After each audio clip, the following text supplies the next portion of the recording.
പ്രിയപ്പെട്ട അഖിലാന്റിക്ക്,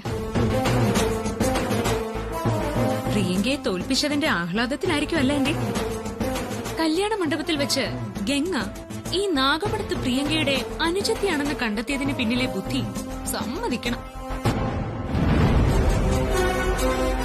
തൃച്ചംബരത്തെ തകർക്കാനുള്ള നാഗമടത്തിന്റെ പദ്ധതികൾ പൊളിച്ചെങ്കിലും എന്റെ ഭാഷയിൽ പറഞ്ഞ പരാജയം ആന്റിക്ക് തന്നെ. വെറുമൊരു അടുക്കളക്കാരിക്ക് മുന്നിൽ പരാജിതയായി. ഒന്ന് പുറത്തു പോലും ഇറങ്ങാനാവാതെ പ്രൗഢിയും അന്തസ്സും നഷ്ടപ്പെടുത്തി വീട്ടുതടങ്കലിൽ കഴിയുന്നതാ പരാജയം. ശേഷിക്കുന്ന കാലം ചുവരുകൾക്കുള്ളിൽ മറഞ്ഞിരുന്ന് അവസാനം മതിഭ്രമം വന്ന് മുഴുഭ്രാന്തിയായിട്ട് മാറും തൃച്ചംബരത്തെ അഖിലാണ്ടേശ്വരി.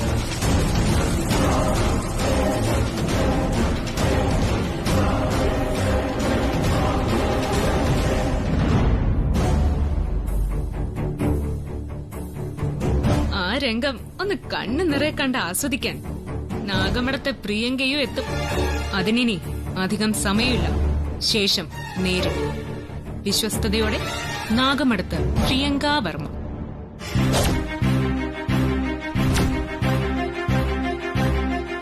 ചേച്ചി ആരുടെയാ കത്ത്?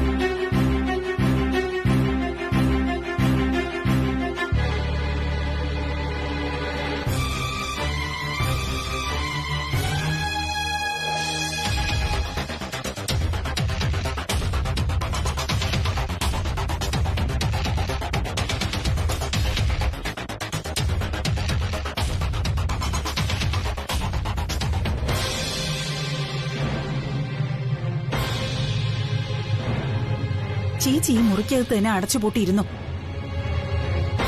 വല്ലപ്പോഴെങ്കിലും പുറത്തിറങ്ങും ചേച്ചി.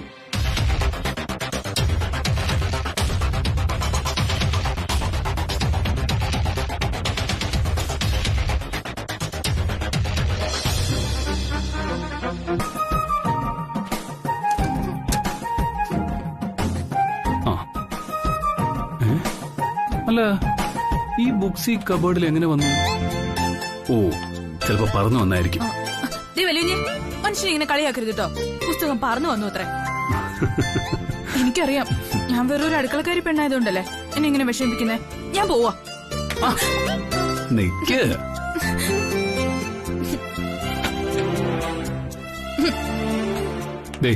ഇങ്ങോട്ട് നോക്കിയേ. ഈ അടുക്കളക്കാരി പഠിച്ച് വലിയ ആളാവാൻ വേണ്ടിട്ടല്ലേ? അതെ, എനിക്ക് വയ്യ വലിയ ഇംഗ്ലീഷൊക്കെ പഠിക്കാൻ. ഇതൊക്കെ കാണുമ്പോ തന്നെ എനിക്ക് ഉറക്കം വരും. ആണോ? അവിടെ ഇരിക്കേ, ആ നോക്കട്ടെ. അയ്യോ, വാ ഇവിടെ ഇരിക്കേ. വല്യൂഞ്ഞേ.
നിന്റെ ഒരു ഒറ്റ കത്തുകൊണ്ട് തൃച്ചംബരത്ത് അഖിലാണ്ടേശ്വരി അങ്ങനെ ഏകാന്തവാസം അവസാനിപ്പിച്ച് പുറത്തേക്ക് ഇറങ്ങി. നീ കത്തിൽ എഴുതിയതുപോലെ ആ വീട്ടുതടങ്ങളിൽ കിടന്ന് ശബ്ദമില്ലാതെ അഖില ചുവരുകളോടും ചിത്രങ്ങളോടും സംസാരിച്ച് ഒരു മുഴുഭ്രാന്തിയെ പോലെ നരകിച്ച് നാറാണക്കല്ല് ഉരുട്ടണമായിരുന്നു. ഛേ, നീ ഒരൊറ്റ കത്തിലൂടെ ഇല്ലാതാക്കിയത് അഖിലാണ്ടേശ്വരിയുടെ ആ ക്ലൈമാക്സ് സീനാ. അഖില എന്ന പെൺസിംഹം കൂട്ടിലടങ്ങിക്കിടന്നപ്പോ തൃച്ചംബരം ഭരിച്ചിരുന്നത് ഞാൻ എന്ന സിംഹമായിരുന്നു പ്രിയങ്കെ. ആന്റി, ആന്റിക്ക് ചേരില്ല പെൺസിംഹം എന്ന വാക്ക്. അത് അഖിലാണ്ടേശ്വരി പോലെ രാജയോഗം സ്വയം കൽപ്പിച്ച് നടക്കുന്ന ഒരു ജീവി. ആന്റി അതല്ല, സമർത്ഥയാ. നിമിഷ നേരങ്ങൾ കൊണ്ട് കാര്യങ്ങൾ വരുതിയിലാക്കാൻ കഴിയുന്ന കുറുക്കന്റെ ജന്മം. തൃച്ചംബരത്തെ അഖിലാണ്ടേശ്വരി ചുവരുകൾക്കുള്ളിൽ ഒതുങ്ങിയ പിന്നെ തൃച്ചംബരത്തിന്റെ റാണി ഈ നിൽക്കുന്ന വിലാസിനി ആന്റി അല്ല, കല്യാണിയാ.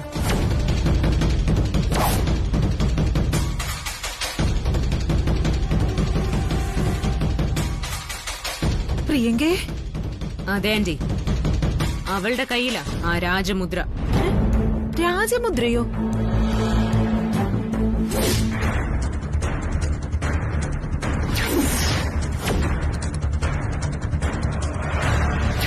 ഞാൻ ഉദ്ദേശിച്ച രാജമുദ്ര മറ്റൊന്നും അല്ല ആന്റി, കല്യാണിയുടെ കഴുത്തിൽ കിടക്കുന്ന ആനന്ദിന്റെ പേര് കുറിച്ച താലി. ആ താലി അഴിഞ്ഞു വീഴും വരെ ആരൊക്കെ എന്തൊക്കെ പറഞ്ഞാലും കല്യാണി തന്നെയാ തൃച്ചംബരത്തെ റാണി. വിലയിട്ടപ്പോ നീ മറന്നുപോയത് ആ മക്കളെയാ. അവരെ ദത്തെടുത്തതല്ല, നീ നിന്റെ ഈ വയറ്റിൽ 10 മാസം ചുമന്ന് പ്രസവിച്ചതാ. ആനന്ദിന്റെ കാര്യം ആലോചിക്കുമ്പോ പലപ്പോഴും നിന്റെ പൊക്കൾ കൂടി മുറിച്ചു മാറ്റിയൊന്നു വരെ ഒരച്ഛനെന്ന നിലയിൽ ഞാൻ സംശയിച്ചിട്ടുണ്ട്. നിന്റെ ഏകാന്തവാസം അതിനുള്ള ഉത്തരം തേടിയാണെങ്കിൽ അയക്കോ.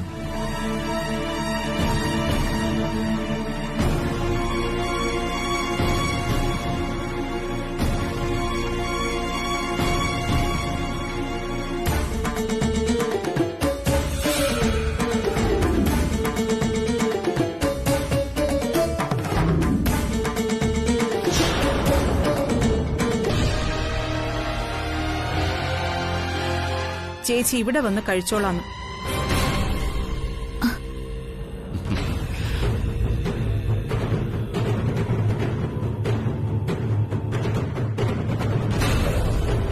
ആനന്ദ്, ഇരിക്കാം. വാ. വേണ്ട സർ, അമ്മ വന്നിട്ട് നമുക്ക് എല്ലാവർക്കും കൂടെ ഒരുമിച്ചിരുന്ന് കഴിക്കാം. അല്ല, അരവിന്ദ് എവിടെ? പുറത്തേക്ക് പോയതാ, വരാൻ അല്പം വൈകുന്നു പറഞ്ഞു. ജയന്തിയും കൂടെ പോയിട്ടുണ്ട് ബസ് സ്റ്റോപ്പ് വരെ. ഇന്ന് അവളുടെ അമ്മയുടെ കാലിലെ പ്ലാസ്റ്റർ എടുക്കുന്ന ദിവസം. അവളാദ്യം അവനെ കൊണ്ട് ഏതെങ്കിലും ബേക്കറി കയറിയിട്ടുണ്ടാവും.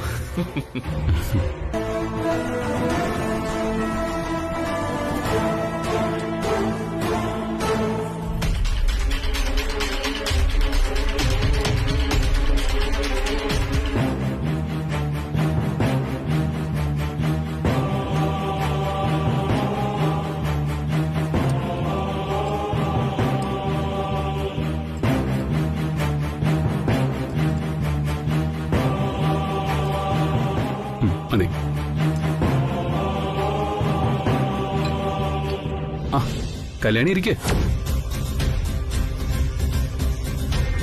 എന്നിട്ട് എല്ലാവർക്കും തന്നെത്താൻ വിളമ്പി കഴിക്കാം.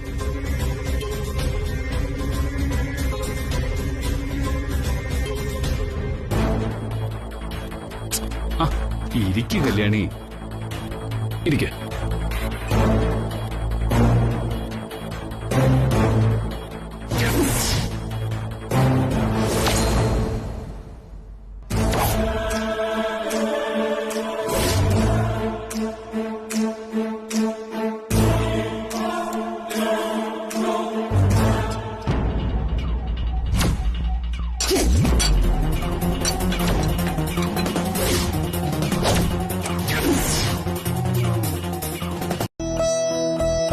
എന്റെ ഓർമ്മ വെച്ച നാള് മുതല് അമ്മ ഇങ്ങനെ കഴിച്ചുകൊണ്ടിരുന്ന ആഹാരം തട്ടിയെറിഞ്ഞ് ഞാൻ കണ്ടിട്ടില്ല. വെറുപ്പിന്റെ അകൽച്ചയുടെ എക്സ്ട്രീമാ അത്. അത് കല്യാണി ഒരുപാട് വേദനിപ്പിച്ചു. ഇന്നലെ രാത്രി മുഴുവൻ അവള് കരഞ്ഞു തീർക്കായിരുന്നു. ബ്രോ, അത് നമുക്ക് പറഞ്ഞു മനസ്സിലാക്കിയ അത് വേണ്ട അരവിന്ദ്. കല്യാണി ഇന്ന് തൃച്ചംബരത്തെ വീട്ടുജോലിക്കാരിയല്ല, എന്റെ ഭാര്യയാണ്. ഇനി ഇതിന്റെ തുടർച്ചകൾ ഉണ്ടായാൽ കാര്യങ്ങൾ വഷളാവുകയുള്ളൂ.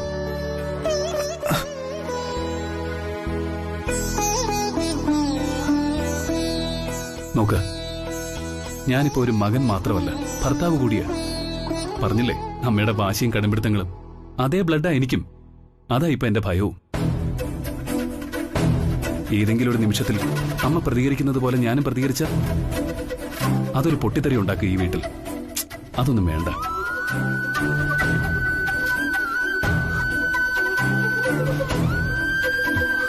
ഞാൻ പോവും. എനിക്ക് പോണം. നിന്നോട് മാത്രമേ പറയാനുള്ളൂ. പറഞ്ഞു. ഇനി പോവാ.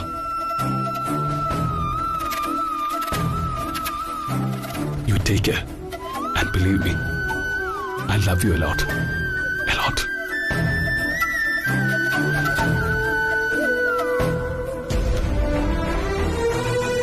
പോട്ടെ.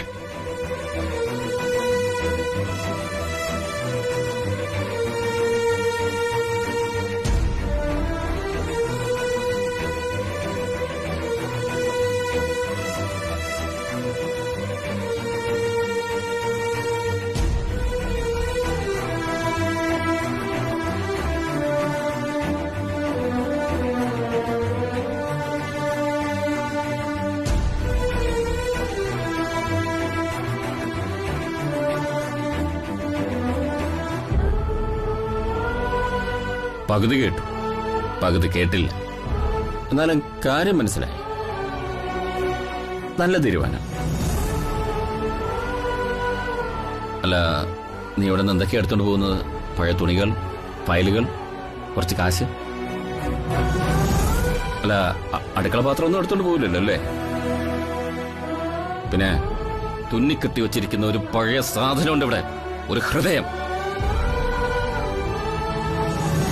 അതിനെ വലിച്ചെറിയുമോ അത് കൂടെ കൊണ്ടുപോകുമോ? അതൊന്നും അറിഞ്ഞേക്കൊള്ളാം. അച്ഛാ, അല്ല മോനെ, പോകും മുമ്പ് അനിയനോട് മാത്രമേ പറയാനുള്ളൂ എന്ന് നീ പറയുന്നത് കേട്ടു. അപ്പൊ ഞാൻ ആരാ ഇവിടെ? എനിക്കൊരു സ്ഥാനമില്ലേ നിന്റെ മനസ്സിൽ?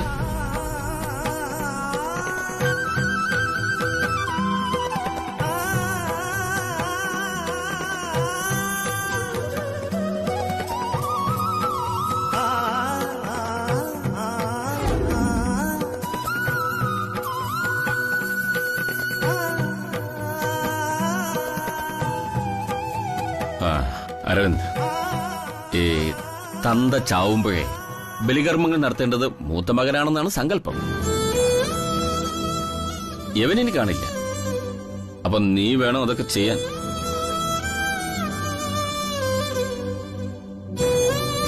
ഇനിയിപ്പം നിനക്കും വല്ലയിടത്തും ഇറങ്ങി പോണമെന്ന് തോന്നിയാൽ ഞാൻ സഹദേവനോട് വിളിച്ചു പറയാം, അവന്റെ മകനെ വിളിച്ചു വരുത്താൻ.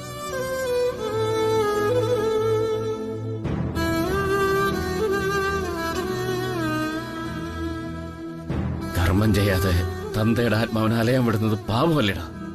അച്ഛാ, അച്ഛൻ എന്നെ കരയിക്കരുത്. പുല്ലേ, കരയിക്കുന്നത് നീയല്ലേടാ, ഞങ്ങളെ രണ്ടാളെ. അതിന് നിനക്കെന്താ അവകാശം? അതാണ് എന്റെ ചോദ്യം. നിന്നോട് ഞങ്ങൾ ആവശ്യപ്പെട്ടോ അടുക്കളക്കാരി കല്യാണി പ്രേമിക്കാൻ? നിന്നോട് ഞങ്ങൾ കാലുപിടിച്ച് പറഞ്ഞോ അവളെ രഹസ്യമായി വിവാഹം കഴിക്കാൻ? നിന്നോട് ഞങ്ങൾ വെറുപ്പ് പറഞ്ഞു തൃച്ചംബരം വിട്ട് പെണ്ണിനെ വിളിച്ചോണ്ട് നിന്നോട് പോവാൻ? ഇല്ല. ഇത് ഓരോന്നും ചെയ്തതും നീ ഒറ്റയ്ക്ക്. അതറിഞ്ഞപ്പോ നിവൃത്തികേട് കൊണ്ട് നിന്റെ കൂടെ നിന്നു ഒറ്റ തെറ്റ് മാത്രമേ ഞങ്ങൾ രണ്ടാളും ചെയ്തുള്ളൂ. ശരിയാണോ തെറ്റാണോ? ഉത്തരം പറ. ശരിയാണ്.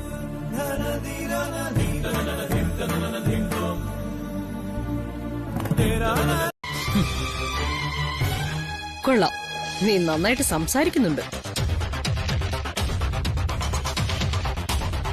തൃച്ചംബരത്ത് അഖിലാണ്ടേശ്വരിയുടെ മകനെന്ന പെരുമ നിനക്ക് വേണം. അതുവഴിയുള്ള പ്രൗഢി, അന്തസ്, സുഖസൗകര്യങ്ങൾ എല്ലാം വേണം. പക്ഷേ നിന്റെ വിവാഹം, ഭാവി എന്നിവ സ്വപ്നം കണ്ട് നടന്ന അഖിലാണ്ടേശ്വരി എന്ന അമ്മയും നിനക്ക് വേണ്ട.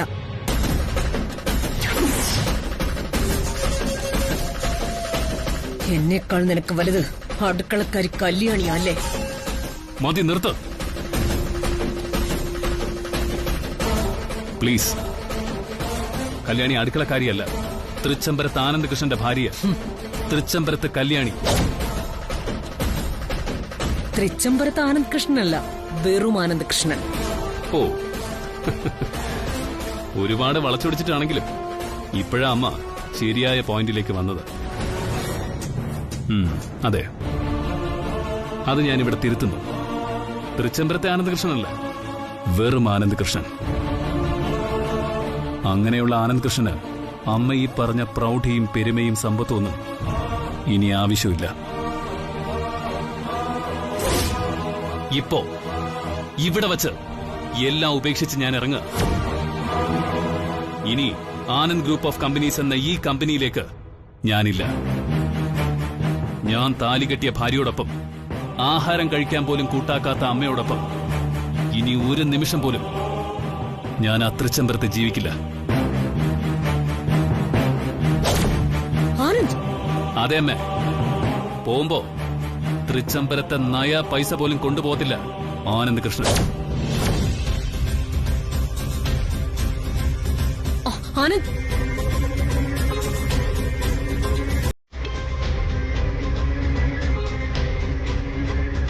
ഹൃദയസ്പന്ദനത്തിന്റെ താളം മാറുമ്പോ മരണത്തിന്റെ കാലൊച്ച കേൾക്കാറുണ്ട്.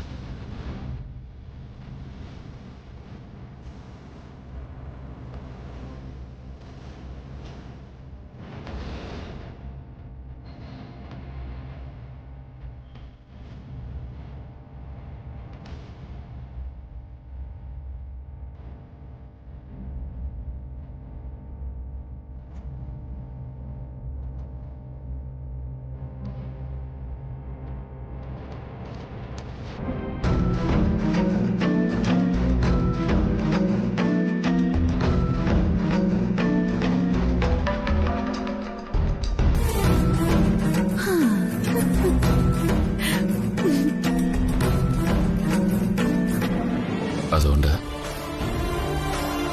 മരണമെടുത്ത ഒരു അച്ഛന്റെ അപേക്ഷയാണ്.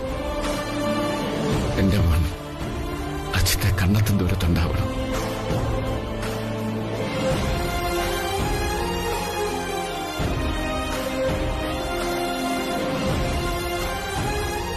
ആനന്ദ്, ഒരച്ഛൻ എന്നതിലുപരി എല്ലാത്തിനും കൂടെ നിന്ന മനുഷ്യനാ ആ പോയത്. പറ്റുമെങ്കിൽ അങ്കിളുടെ ആ ആഗ്രഹമെങ്കിലും നടത്തിക്കൊടുക്കുക. ഇതൊരപേക്ഷയാണ്.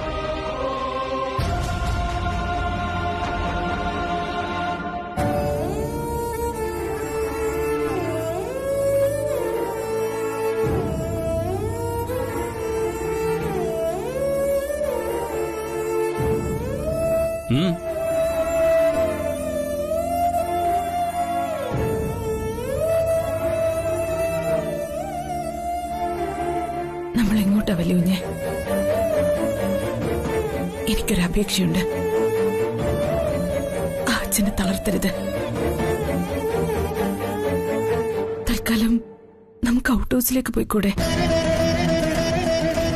എന്നോട് കാണിച്ച നീതി ആ അച്ഛനോട് കൂടി കാണിക്കണം.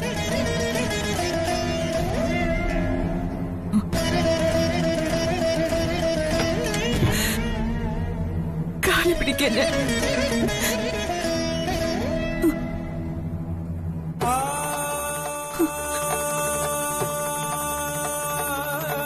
വാ.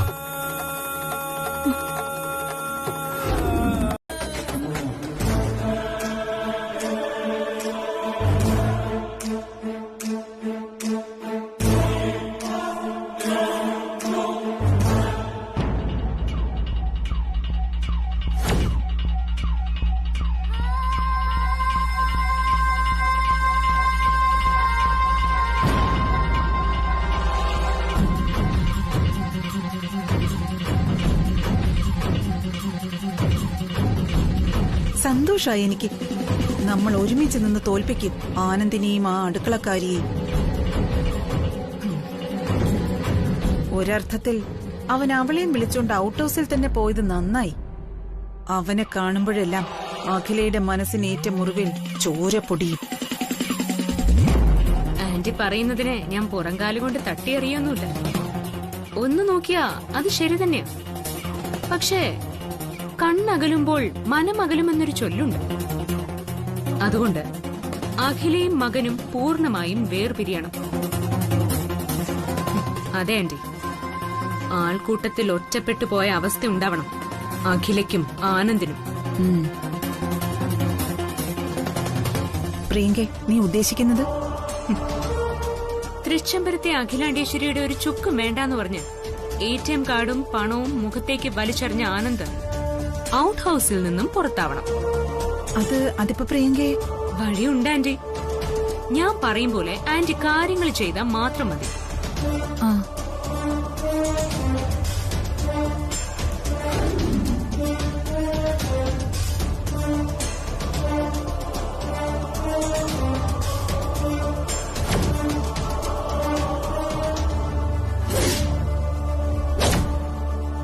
പ്രിയങ്കെ, ഇത് ഞാൻ ഏറ്റു. ഗുഡ്. എന്നാ പിന്നെ വൈകിക്കണ്ട ആന്റി. ശ്രീയേട്ടനെ വിളിച്ച് ദാസിന്റെ റൂട്ട് മാപ്പ് എടുത്തു തരാൻ ഞാൻ. എന്നാ പിന്നെ ഞാൻ എന്റെ ജോലിയിലേക്ക് കടക്കാം. ശരി ആന്റി. പോട്ടെ ഗംഗി. ശരി ആന്റി.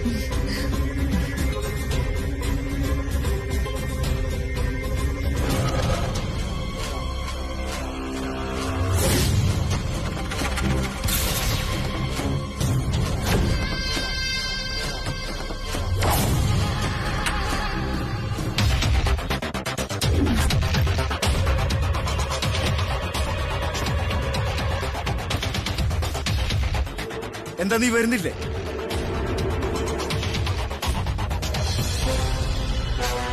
എടി നിന്നോടാ ചോദിച്ചത് നീ വരുന്നില്ലെന്ന്. നീ ഡ്രസ് എടുത്ത് ഇറങ്ങാൻ നോക്ക്.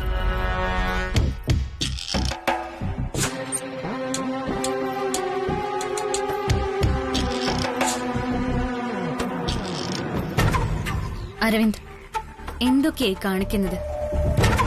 നീ എന്താ പൊട്ടം കളിക്ക? അതോ നീയും കൂടി എന്നെ പൊട്ടനാക്കുകയാണോ? അരവിന്ദ് പ്ലീസ്. എടി എന്ത് പ്ലീസ്? ബ്രോ ഇല്ലാത്ത ഈ തൃച്ചംബരത്ത് ഞാനും ഇല്ല. അമ്മ പറഞ്ഞത് നീയും കേട്ടല്ലേ? ഞാനും ബ്രോയും ചത്തൂന്ന്. ശവമായിട്ട് ഈ തൃച്ചംബരത്ത് നിൽക്കാനേ അരവിന്ദില്ല. സമയം കഴിയുന്നോറും ശവങ്ങൾ പുഴുത്ത് നാറും. അതിനു മുമ്പ് നമുക്ക് പോകുന്ന നല്ലത്.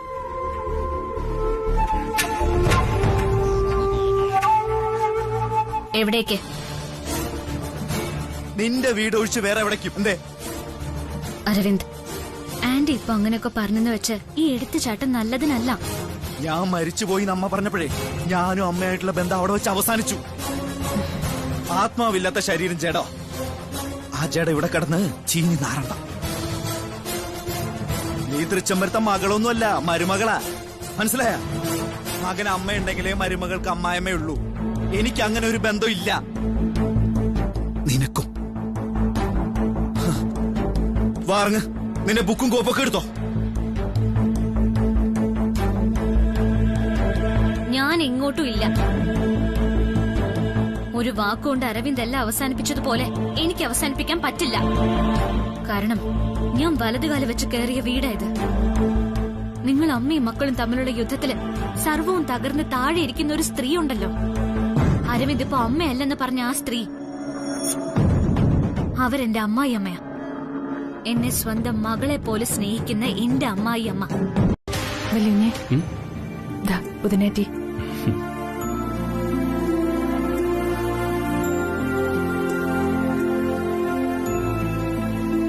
ഇരിക്കല്ലേ?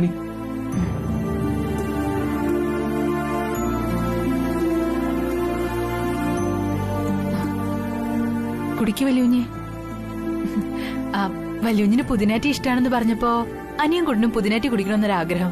അങ്ങനെ അവനാ പുതിനയില വാങ്ങി ഫ്രിഡ്ജ് വെച്ചിരുന്നത്. അതേതായാലും ഇപ്പൊ ഗുണമായല്ലോ.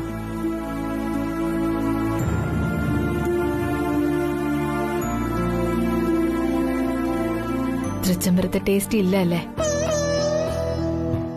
എനിക്കറിയാം, ഈ മനസ്സിലിപ്പോ എന്ത് കുടിച്ചാലും ഒരു രുചി ഉണ്ടാവില്ല എന്ന്. അതെന്താ കല്യാണി രുചി തോന്നാത്തത്? തൃച്ചംബരത്ത് നീ തന്നെയല്ലേ ഉണ്ടാക്കി തന്നിരുന്നത്. ആനന്ദിന് നിന്റെ സാമീപ്യമാണ് രുചി. അതിനുവേണ്ടി എങ്ങനെയൊക്കെ കാട്ടിക്കൂട്ടിയത്. എന്നിട്ട് ദേ ഒരുമാതിരി പറഞ്ഞാലുണ്ടല്ലോ. പറഞ്ഞ അടിക്കൂ എന്നെ? പറ, അടിക്കോന്ന്. ഹാ, ഇത് തൃച്ചംബരമല്ല. അടിച്ചാലേ ഇവിടെ ചോദിക്കാൻ അച്ഛനും അനിയൻകുട്ടനും ഒക്കെ ഉണ്ട്.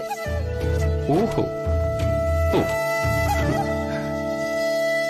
അപ്പൊ അങ്ങനെയാണ് കാര്യം. ആ, അതെ. ആണോ? ശരിക്കും വേണ്ട. ദേ വരണ്ട.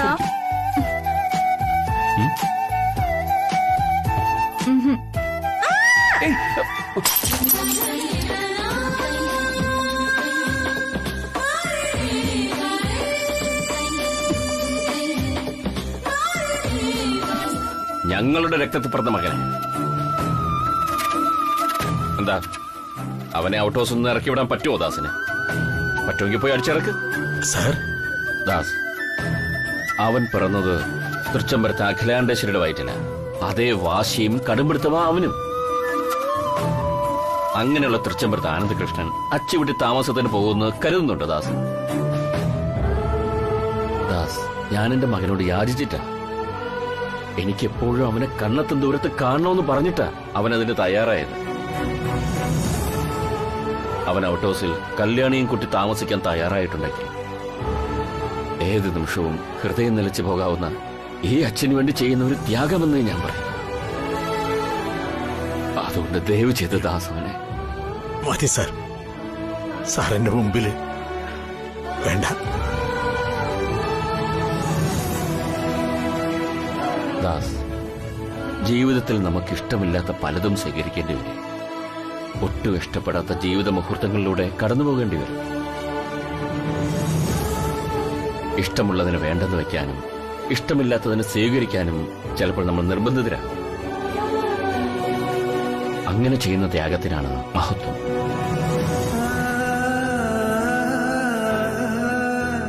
മനസ്സിലായി സാർ.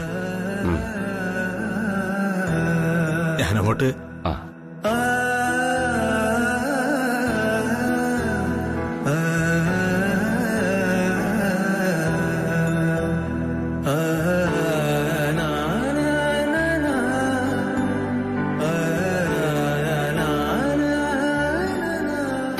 സുബ്രു, ഞാൻ നിന്നോട് എത്ര തവണയായി പറയുന്നു, നീ എന്താ എന്റെ ഭാഗത്ത് നിന്ന് ചിന്തിക്കാത്തത്? നീ ഇതാണ് പറഞ്ഞു വരുന്നെങ്കിൽ നിന്നോട് സംസാരിക്കാൻ എനിക്ക് താല്പര്യമില്ല. പ്ലീസ് സുബ്രു, നീ അമ്മയുടെ ഭാഗത്ത് നിന്ന് മാത്രം സംസാരിക്കുന്നത്. ഞാൻ നിന്നെ പിന്നെ വിളിക്കാം. എന്താ കുഞ്ഞെ, ഇങ്ങനെയൊക്കെ വേണമായിരുന്നോ? ദാസേട്ടാ, അത് തൃച്ചംബരത്തേക്ക് ഇനി ഇല്ലാന്നും കമ്പനിയിലേക്ക് ഇനി പോവില്ല എന്നും പറയുന്ന കേട്ടല്ലോ.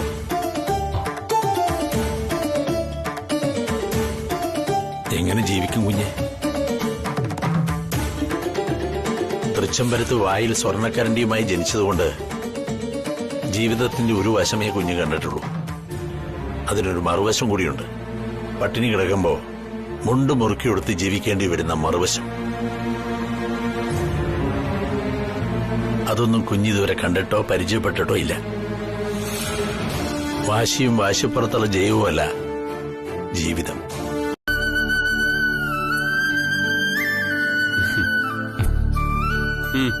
ഇത് പിടിക്ക്.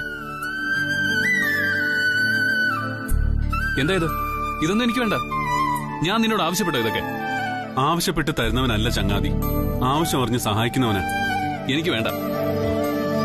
കല്യാണി, ഇതുകൊണ്ടുപോയി അകത്ത് വെക്ക്. മടിക്കണ്ട, നിന്റെ സഹോദരനാ പറയുന്നെന്ന് കരുതിയാ മതി. ഞാൻ ചായ എടുക്കാം. വേണ്ട, വേണ്ടാത്തോണ്ട.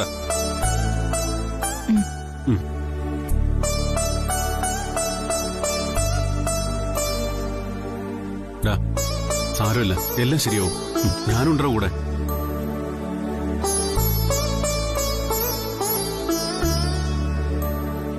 എടിഎം കാർഡടക്കം എല്ലാം വലിച്ചെറിഞ്ഞിട്ട് വന്നതല്ലേ. ഇത് കയ്യിലിരിക്കട്ടെ.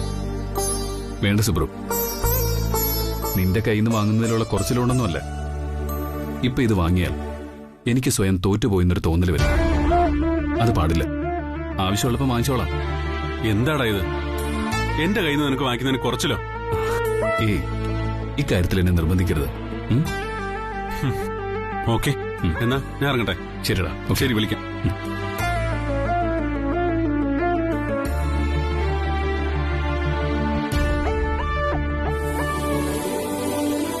അവരോടൊന്നും തോന്നാത്ത പ്രണയം എന്നോട് എന്തിനാ ദേവി തോന്നിപ്പിച്ചേ? അതോ പറയാം. കഴിഞ്ഞ ജന്മത്തിൽ പ്രണയിച്ച് കൊതി തീരാതെ പോയവരാ കല്യാണി നമ്മൾ. അതുകൊണ്ട് ഈ ജന്മത്തിലെങ്കിലും ആ കടം വീട്ടിയില്ലെങ്കിൽ ദൈവങ്ങൾക്ക് എന്നെ കോപം വരും. അപ്പോ അതായിരിക്കാം ഈ ചെമ്പരത്തിക്കുട്ടിയെ എന്റെ ഹൃദയത്തിൽ തളർപ്പിച്ചത്. അതെ, ഈ ജന്മത്തിൽ എനിക്ക് വല്യകുഞ്ഞിനെ കിട്ടിയില്ലായിരുന്നെങ്കിൽ ഞാൻ വല്യകുഞ്ഞിനെ സ്വന്തമാക്കാൻ ഓരോ ജന്മത്തിലും പിറവിയെടുത്ത് കാത്തിരിക്കുമായിരുന്നു.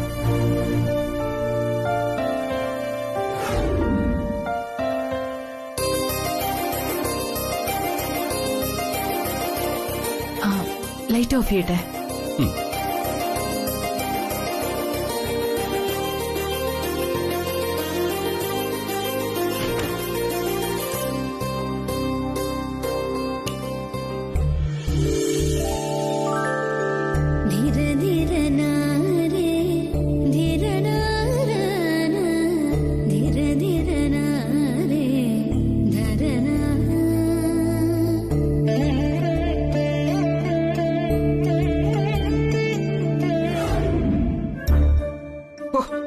ഇങ്ങനൊരു അച്ഛൻ നേരത്തെ മുറിയും പൂട്ടി മൂടി പൊതച്ച് കിടന്നുറക്കമായി.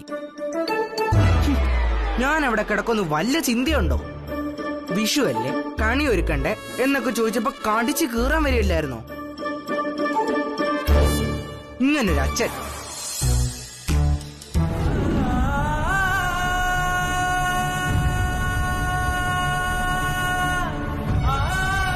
അങ്കിൾ,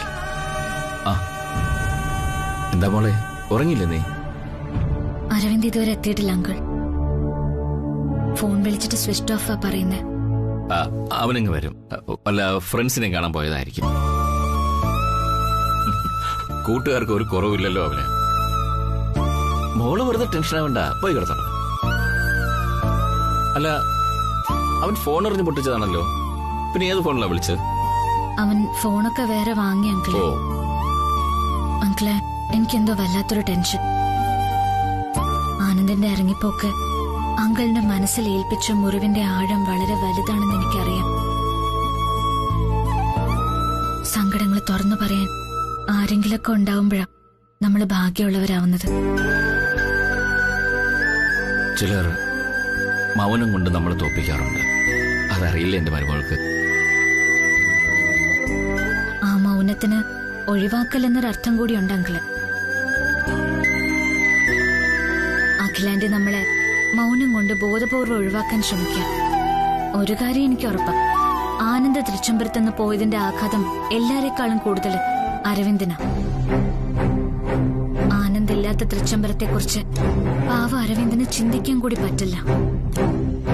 അതാ ഇപ്പോഴത്തെ എന്റെ ഏറ്റവും വലിയ ടെൻഷൻ.